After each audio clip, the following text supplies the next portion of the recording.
যে এই যে আপনার এই জগতে আসা, মানে আমি ছোট করে জানতে পারি যে অডিয়েন্সের জন্য Fly me to the moon and let me play among the stars. Let me see what spring is like on a Jupiter and Mars. In other words, hold my hand. In other words, darling, kiss me. ভালোবাসার দিক দিয়ে বিশ্বাস করেন না, এই প্রকার গানও কিন্তু আপনারা এই একটা গান শুনতে চাই। সুন্দরী তমা আমার, তুমি নীলিমার দিকে তাকিয়ে বলতে পারো এই আকাশ আমার। সুন্দরী তমা আমার, তুমি নীলিমার দিকে তাকিয়ে বলতে পারো এই আকাশ আমার। নীলাকাশ রবে নিরুত্তর, মানুষ আমি চেয়ে দেখো। নীলাকাশ রবে নিরুত্তর, যদি বলি এই আমি। আরে একান্ত তোমার, আমি তারায় তারায় রটিয়ে দেব। তুমি আমার, আমি তারায় তারায় রটিয়ে দেব। তুমি আমার। আচ্ছা, এই গানটা হচ্ছে অপ্রকাশিত গান। আমাদের প্রকাশ করা 4-5টা গান আছে, কিন্তু যেহেতু অ্যালবাম নিয়ে কাজটা করছি বা অ্যালবাম নিয়ে খুব আমাদের কাজ চলছে, তো সেই জন্য অ্যালবামের একটা গান অল্প একটু গাই। আজও খুঁজি তোমায়, গানের নাম। এই শহরের কোথায় ছেঁড়া কাগজে টুকরায়, এই শহরের কোথায় ছেঁড়া কাগজে টুকরায় উড়ে বেড়ায় তোমারই নাম, আরো ঘুরে বেড়ায় স্মৃতির দাম। আজও তোমাকে খুঁজি রাজপথে, শিহরিত নগরী মিথ্যের কোলাজে। আজও তোমাকে খুঁজি রাজপথে, শিহরিত নগরী মিথ্যের কোলাজে।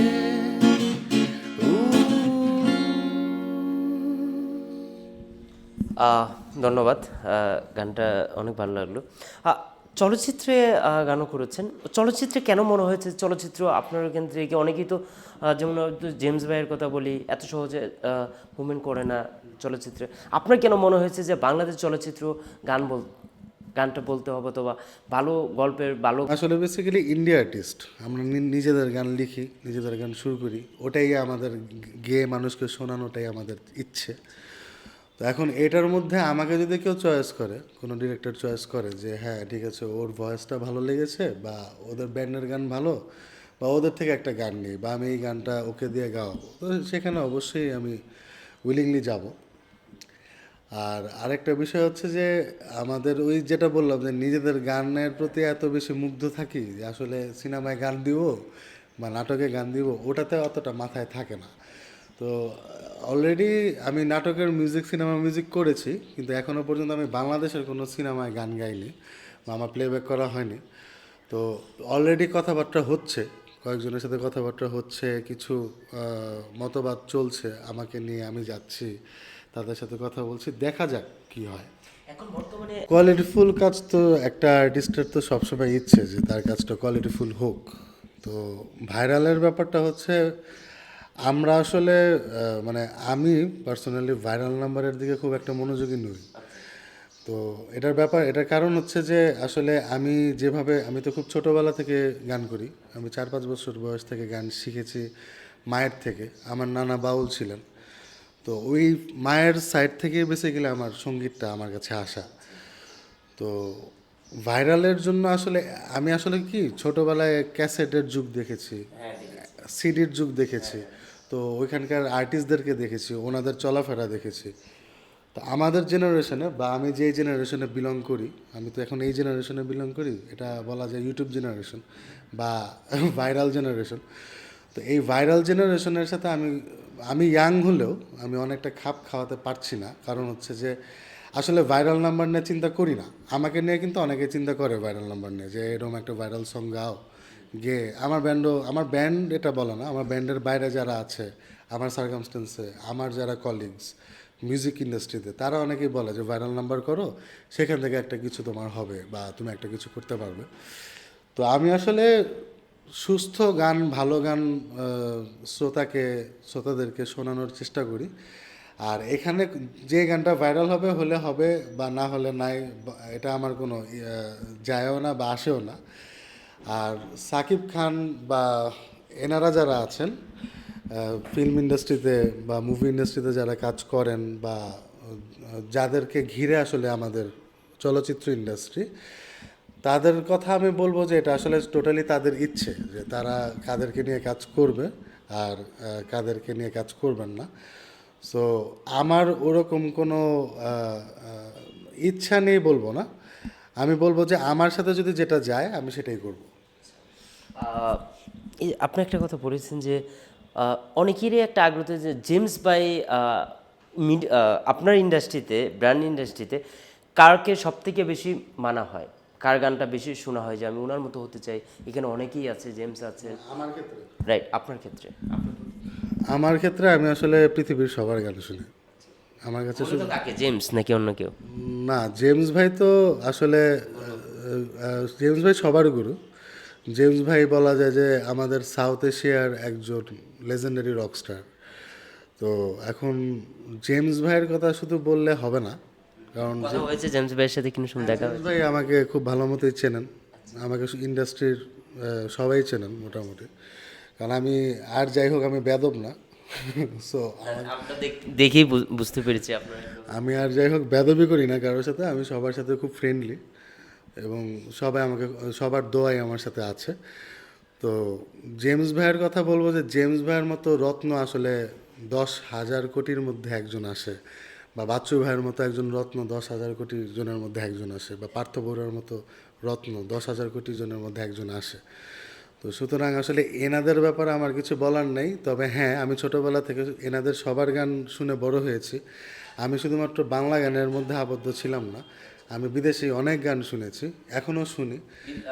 কোন কোন ভাষায় গান নিজে ড্রাইভিং করতে পারেন?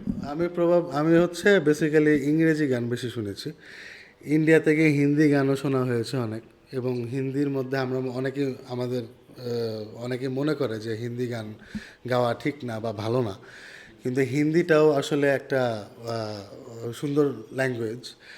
তো আমি হচ্ছে ইংরেজি অনেক ব্যান্ড, ড্রিম থিয়েটার। আচ্ছা, আমি মাঝখানে একটু স্টপ করতে চাই যে ইংরেজি কণ্ঠে একটু গান শুনতে চাই, 2 লাইন, 1 লাইনে। এটা ফ্র্যাঙ্ক সিনাট্রার একটা গান, 2 লাইন গাই। গানটার নাম হচ্ছে fly me to the moon. নিজের কেরিয়ার যখন গিয়েছেন কলকাতায়, তখন কি কেরিয়ারের দিকে একটু ইফেক্ট পড়েছে? কতটুকু হার্ডওয়ার হয়েছে আপনার? এটা আসলে হচ্ছে আমি তো ওখানে রবীন্দ্র ভারতীতে গিয়ে ভর্তি হয়েছিলাম। আমি কোনো স্পন্সরশিপে বা স্কলারশিপে যাইনি, আমি একদম ডিরেক্ট গিয়ে ভর্তি পরীক্ষা দিয়ে ভর্তি হয়েছিলাম।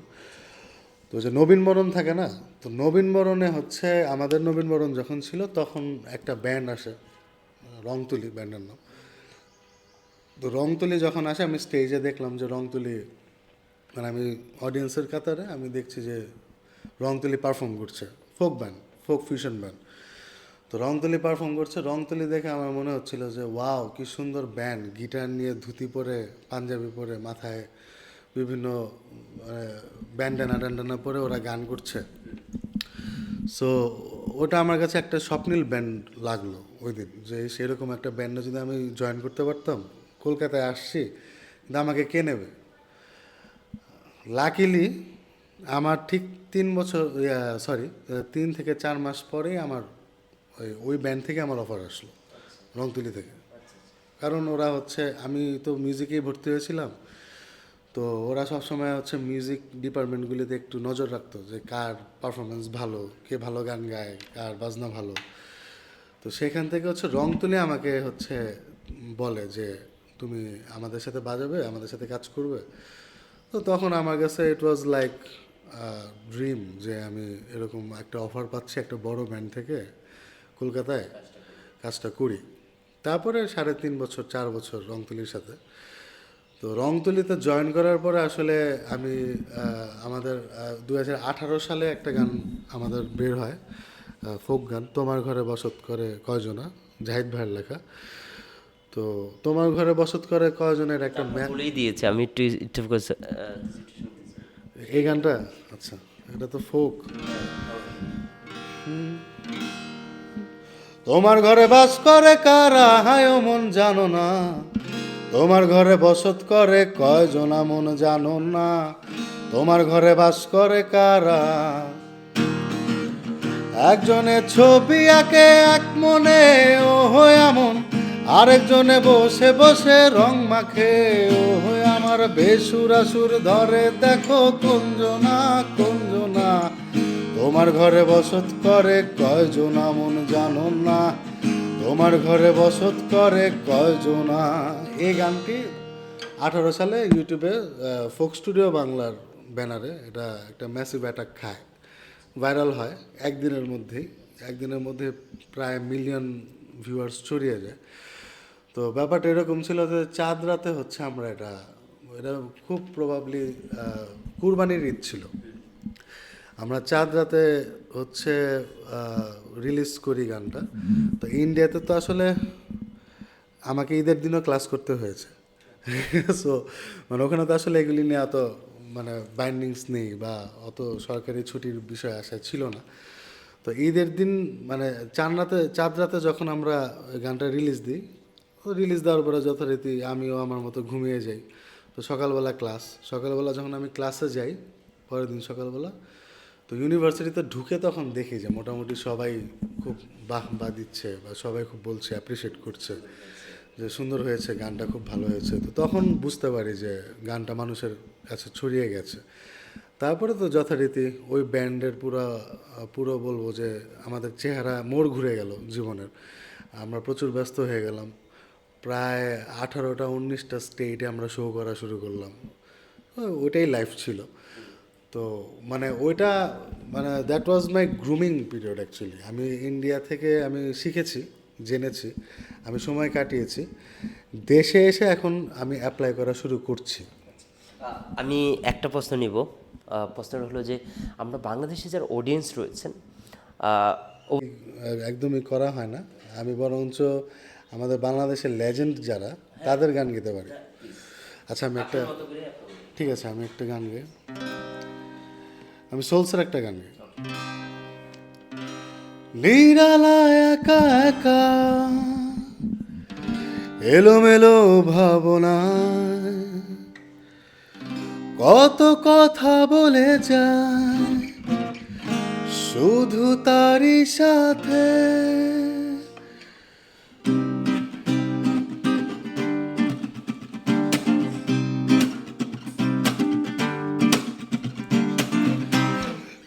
এমন পরিচয় অনুমতি প্রার্থনা,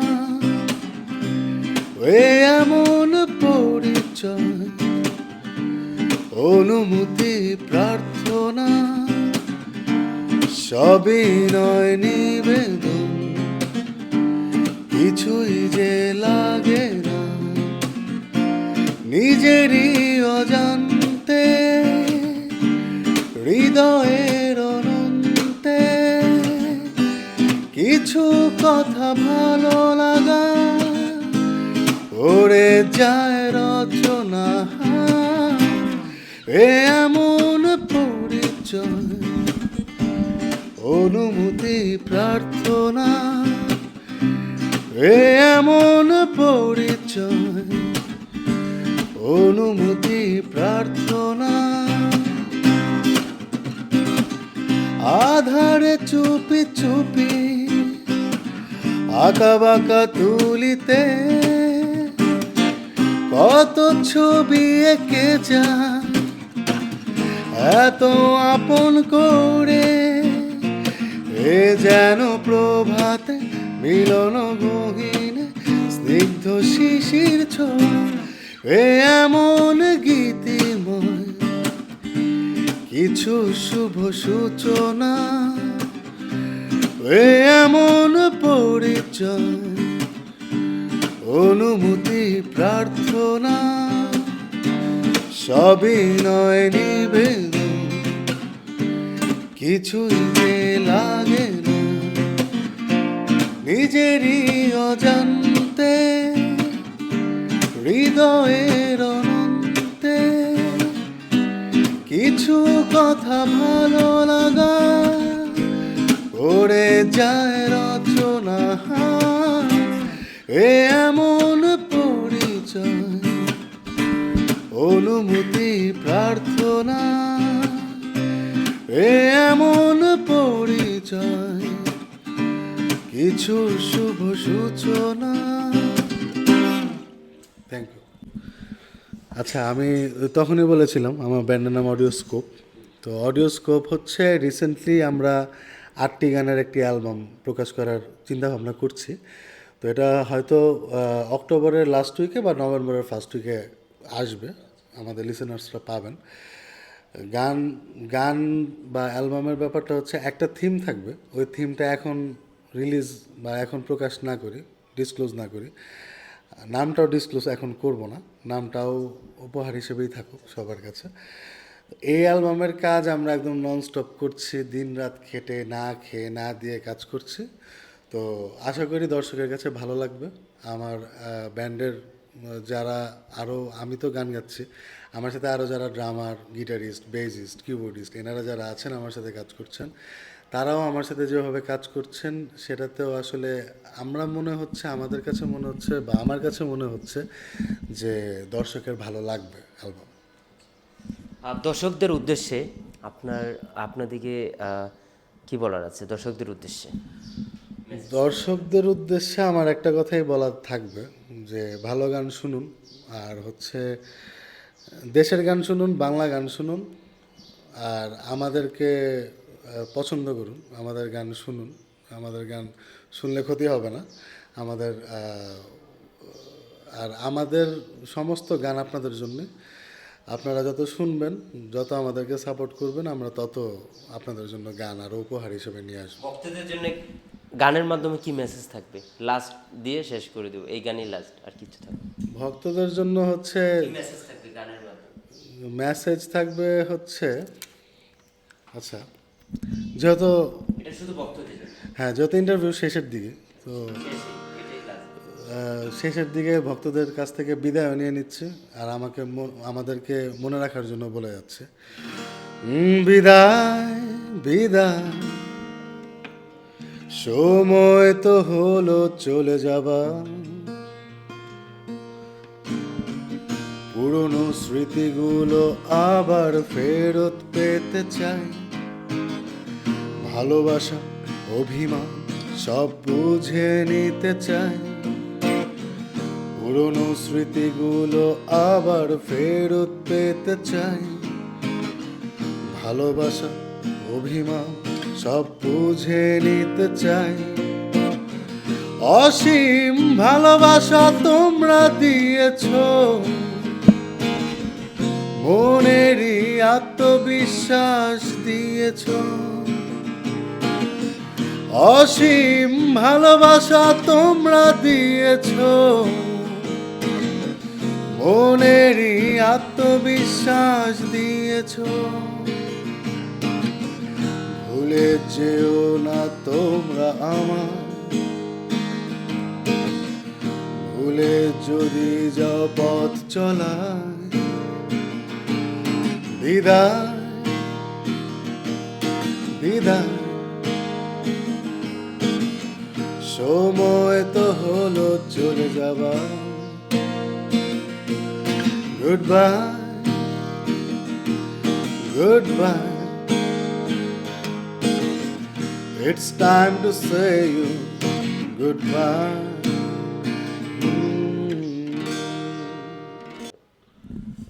আসলে আমি মুক্তিযোদ্ধার সন্তান, তো সেই জন্য দেশে আসাটা কর্তব্য হয়ে গেছিলো, সেই জন্য দেশে আসছি।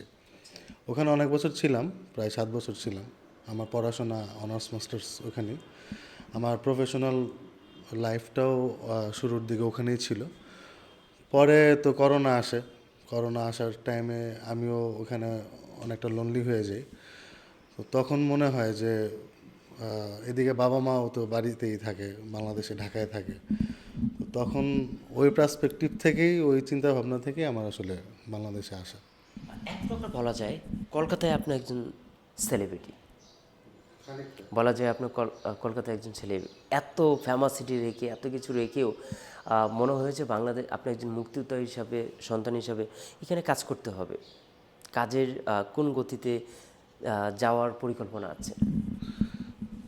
আসলে কাজের ব্যাপারটা হচ্ছে যে কাজ তো, আমি তো বেসিক্যালি আর্টিস্ট, তো কাজ তো আসলে মাথায় যেটা আসে সেটাই করি। তো দেশে আসার পেছনে তো টোটালটাই মানে একটা দেশপ্রেমের ব্যাপার, যে আমি আসলে ওখানে কাজ করতে করতে অনেকে আমাকে ইন্ডিয়ান মনে করতো। তো আমি তো আসলে ইন্ডিয়ান না, আমি বাংলাদেশি। তো সেই জন্য আসলে এইভাবে করে আসা, যে বাংলাদেশে আসছি, এসে হচ্ছে আমি বেশ কয়েকটা নাটকের মিউজিক করেছি বাংলাদেশে। আর দুটো চলচ্চিত্রের মিউজিক করেছি, একটা হচ্ছে ডার্ক জাস্টিস, আর আরেকটা হচ্ছে হাওর, অরণ্য আনোয়ারের, ওটা এখনও পর্দায় আসেনি। তো এগুলো করতে করতে আমার তখন হচ্ছে আমার নিজের গান নিয়ে, আমি গান লিখি, গান শুরু করি। তো আমার নিজের গান নিয়ে কাজ করতে ইচ্ছা হয়, ইচ্ছা প্রকাশ করি। এবং সেটা আমার আশেপাশে সার্কামস্টেন্সে যারা মিউজিশিয়ানস, আমার বড় ভাইরা যারা বাংলাদেশে, তাদের সাথেও আমি এটা নিয়ে যখন আলোচনা করি বা আমি যখন গানগুলি গাই, তারা আমাকে বলে যে you can make a band.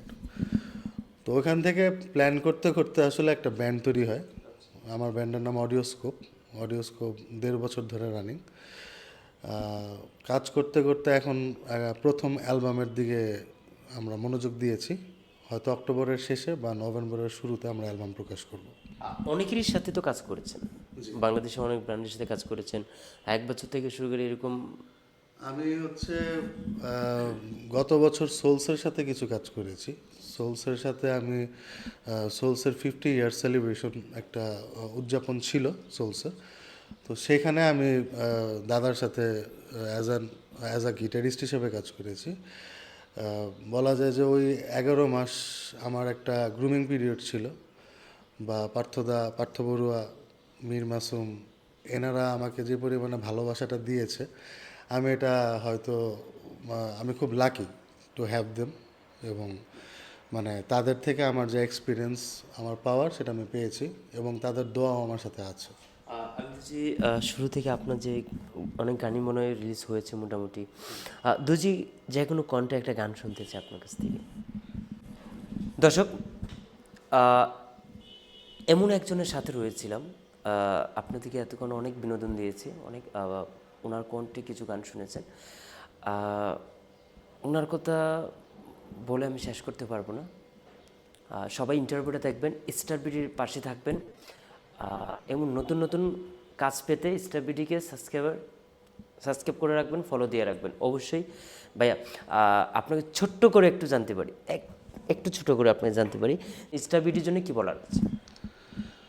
starBD.com-কে অসংখ্য ধন্যবাদ। বিনোদনের নিউজে আর হচ্ছে দর্শককে তো বললামই, যে দর্শকদেরকেও আমি বলবো যে আপনারা ভালো গান শুনুন, বাংলা গানের সাথে থাকুন, আর বাংলা ব্যান্ডের গান শুনুন, চলচ্চিত্রের গানও শুনুন, বাংলা ব্যান্ডের গানও শুনুন, সবার গান শুনুন।